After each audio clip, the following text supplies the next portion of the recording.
তো আছে কফি যে সে ফলাইছে সে কি টাকা দিয়ে ফলাই নাই? কথা বলেন না কেন?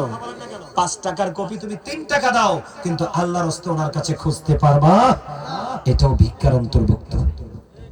সে দিলে তো তোমাকে এমনি দিলে তো সে নিজেই স্বেচ্ছায় দিবে। কথা বলেন না কেন? আরো জোরে। আপনাদের এলাকায় বড়রাই কিন্তু অনেক ফসল হয়, বিশেষ করে লতির জন্য বিখ্যাত। কসুর লতি, আমার কথা কয় না হাসান আমিসা। আরো জোরে।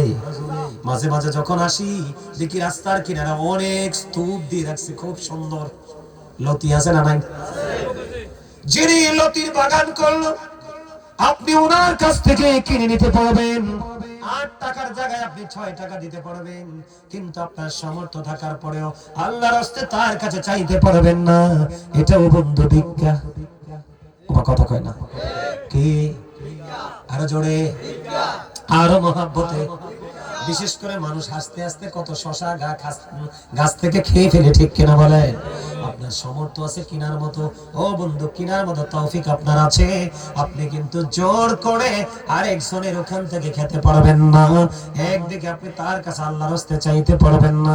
একটা হলো রাস্তার ফকির, আরেকটা হলো বন্ধু বাড়ির ফকির, আরেকটা হলো 3 রাস্তার ফকির, আরেকটা হলো বন্ধু পিস্তলওয়ালা ভিক্ষুক।